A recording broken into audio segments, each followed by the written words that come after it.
What's up, everybody? Happy Tuesday. Hope all you're having a great day so far. Getting into this episode of GH.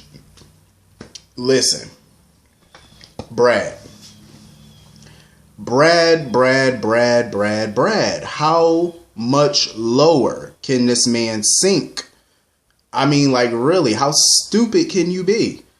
Like, Julian was stupid as hell, too, because you should have known Brad was going to record that conversation or something of another. Like, you should have been prepared for that.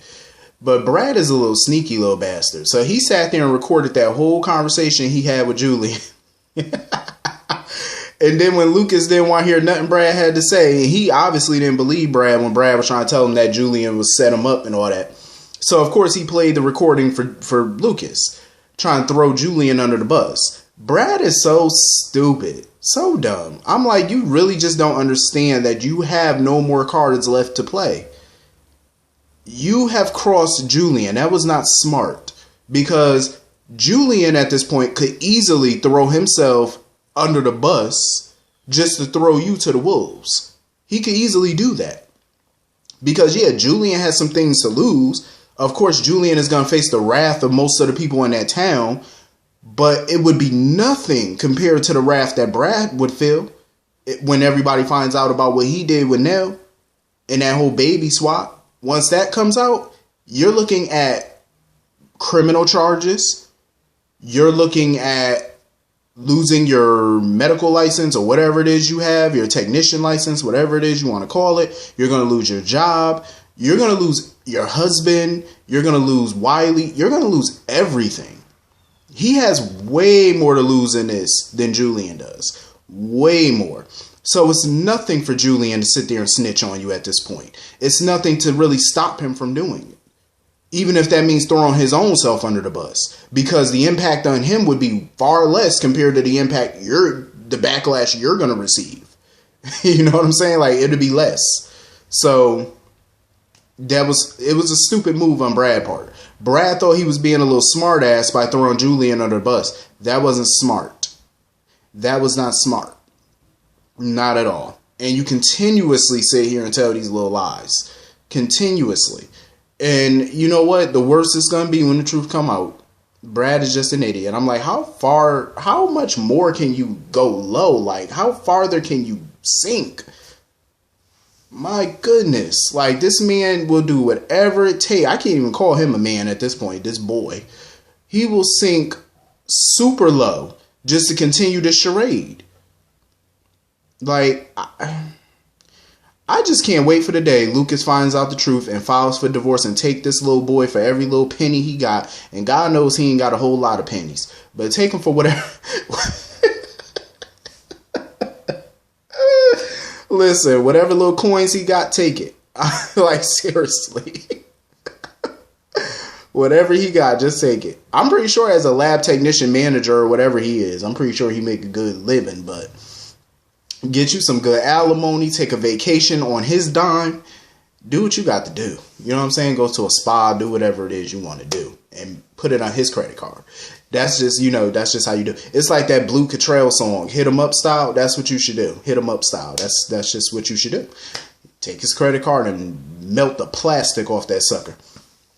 Because I'm just sick of Brad at this point. He think he's so damn elusive and smart, and you're really not. You're not all that smart. He think he the smartest person in the room, coming up with all these new lies and all this. It's gonna backfire on you. So you can come up with whatever lie you want to. It's gonna backfire, and he know it. Your time is running out, and you could tell like he's getting desperate. He's getting real desperate, and he know it. Like, he really thought Julian was somebody he was gonna punk out. Yeah, okay. Julian pulled your punk card, and now you trying to think that you're gonna outsmart him. Julian could still knock your ass out the water at this point. That was a wrong move to take.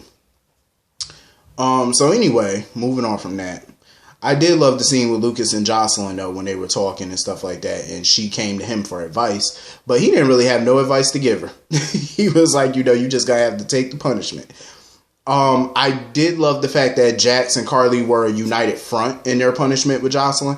I like the way they approached it. I do feel like she got off a little too easy.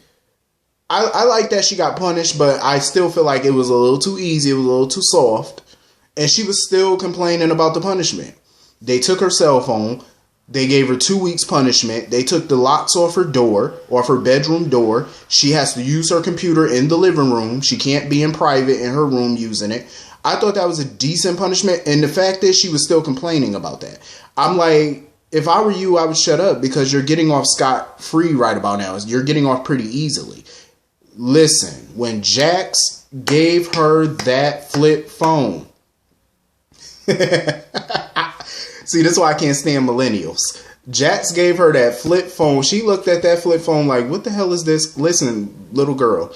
Y'all, see, this is the problem with these children today. They don't know nothing about the flip, okay? The flip phone was, listen, my very first cell phone, I'm going to take y'all back in time real quick. My very first cell phone was a Nokia. It was a Nokia phone. That was a gray Nokia. That was my first phone, you know? And you had to get the card for the minutes and stuff like that. And I couldn't, you know, my phone calls were free after 9. I'm going to take y'all back. Listen. So I got the Nokia when I was 12. I was 12 years old. That was my first cell phone. And that was around the time the Razor was out. Listen, them Razor phones was the shit. The Blackberries, the Chirp phone. Oh my, yo, you don't know how bad I wanted all three. I wanted the Razor phone because the Razor, you were the shit when you had all three of them phones. You know, you made it. When you had, listen, I remember going to school and seeing people with the Chirp phone. You know, y'all know the Chirp phone, the flip that, you know, the walkie-talkie on it. The Chirp. The Razor, the Blackberry. Oh my, I wanted a Blackberry, but my hands, I'm like, I don't know how I'm gonna type on them little ass buttons. But I wanted those phones so bad, yo. My mother was like, hell no. My mother was like, you are getting this little Nokia. I remember she upgraded my phone a little bit. She got me a flip phone. That was like 2007, I want to say, when I was going to high school. My freshman year of high school. So that was like 2007. I got me a flip phone. I still wanted the Blackberry and stuff like that. I still wanted a different phone. But she was like, no, because, you know, my mother was like, I'm not paying all that money for no phone. And now that I'm older, I totally get it because you see the iPhone and stuff like that. That shit is like $1,000. I'm not spending no $1,000 on no phone. Like, that's just no. If my phone can talk, can text and all that, I'm good. That's all I care. My phone now is a Samsung, so I got a black Samsung. Where is it? So this is my current phone. Samsung. Listen, as long as that shit can text, talk, I don't care. I don't need nothing expensive. You know what I'm saying? I'm definitely frugal a little bit. I'm not about to spend no $1,000 on no phone or put payments on no. I'm not doing all that. My phone all I pay for on this phone is the service. That's it. This phone is bought and paid for. I don't do the whole monthly. No. Anytime I can knock out a bill, I'm good. But anyway, back to this. She was looking at that phone like, what the fuck is this? I'm like, listen, y'all little kids don't know. Some of them millennials out here, they just don't know how good we had it. Razor, Blackberry, Chirp. Oh my God, Nokias, Boost Mobiles. If I can go back to those years.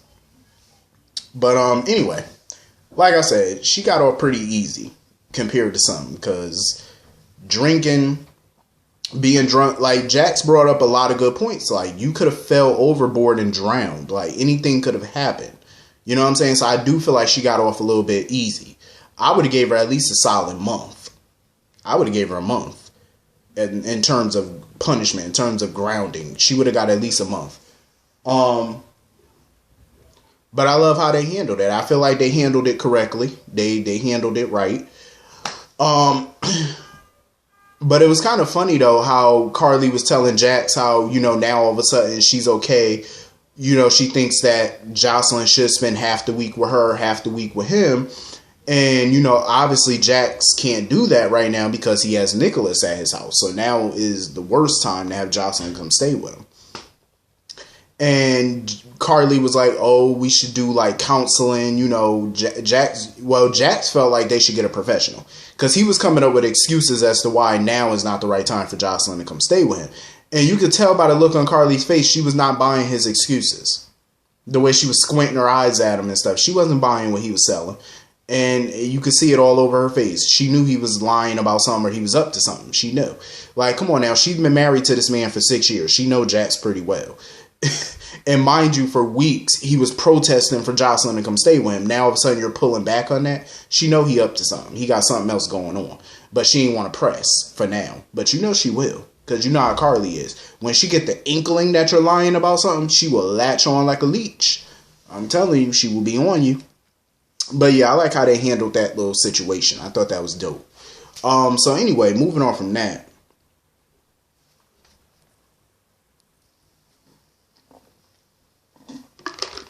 So Nicholas, of course, still doesn't want Laura to know anything about him being alive until he can neutralize Valentine. Because he feels like getting Laura involved would be bad. It'd be detrimental to the plan. Because he knows that he feels that his mother would confront Valentine. She'll slip up. She'll say something to tip their hand. And that's what he can't afford. I understand where he's coming from, but at the same time, it's kind of hypocritical of him because it sounds stupid. Because you were just on Jax's balcony sipping your coffee all out in the public. What if somebody drove by or whatever and seen you sitting on the damn balcony, fool? Like, think. You cannot be outside, period. And that's what Jax is trying to tell him. Stay off the balcony. Stay in the house. Do not go outside, period. You have to be inside the whole time. Like, you have to be like a caged bird right about now. You cannot be outside just chilling on the balcony. Anybody can see you. Like, don't be stupid.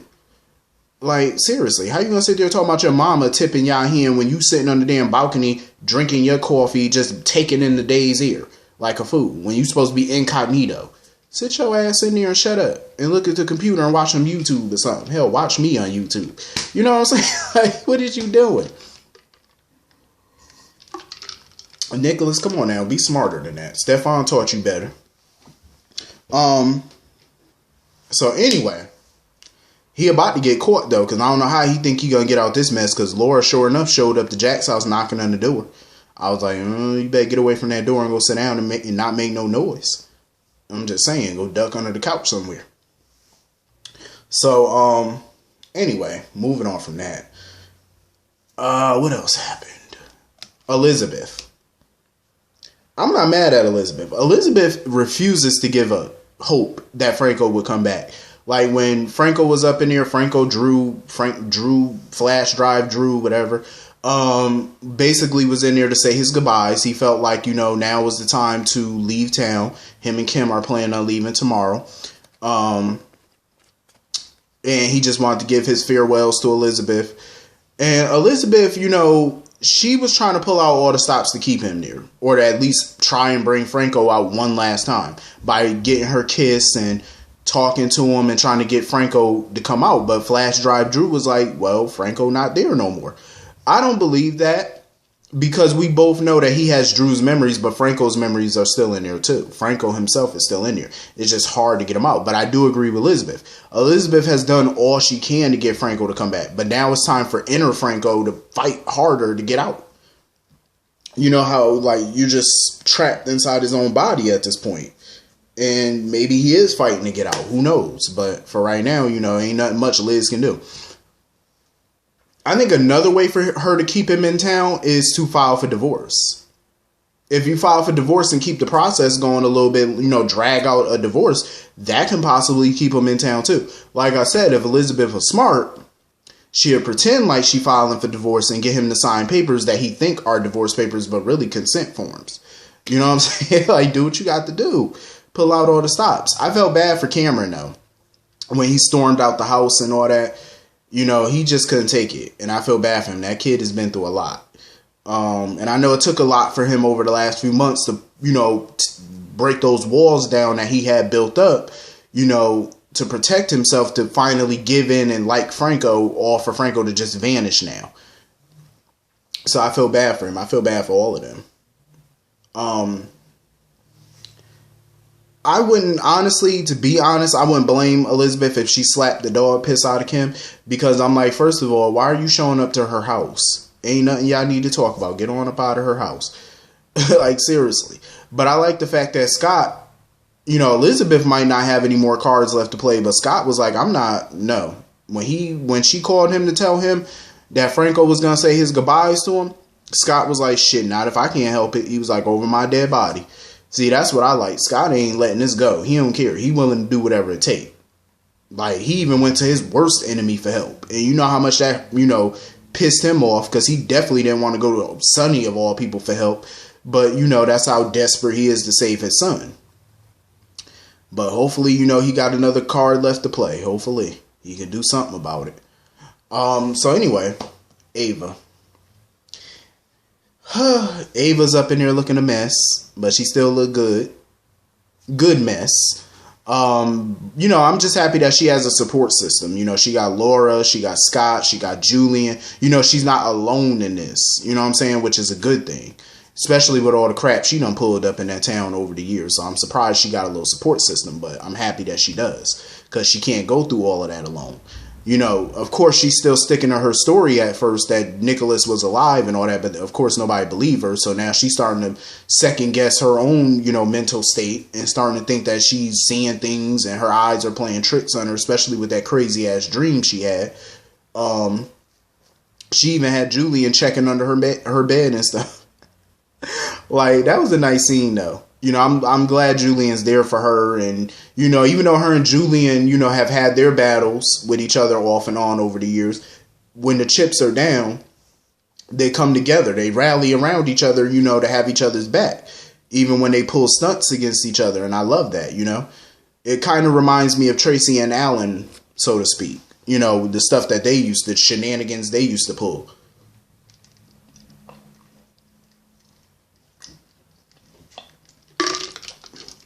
So I like seeing stuff like that.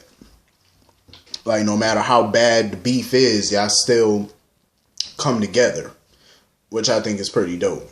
And Scott, of course, had to bring her toiletries, her moisturizers and stuff. He was like, he can't have Ava up in there looking bad. I said, see, that's a good friend right there. And even she acknowledged that, she treats Scott like crap and he just keep on coming back. But, Scott admitted, he enjoys her company, they're friends, and he considers her a friend. But I enjoyed this episode, though. I thought this was a pretty good episode. Hit the comment section, let me know what y'all thought about today's episode, and I will see y'all all later. Have a great day. Peace.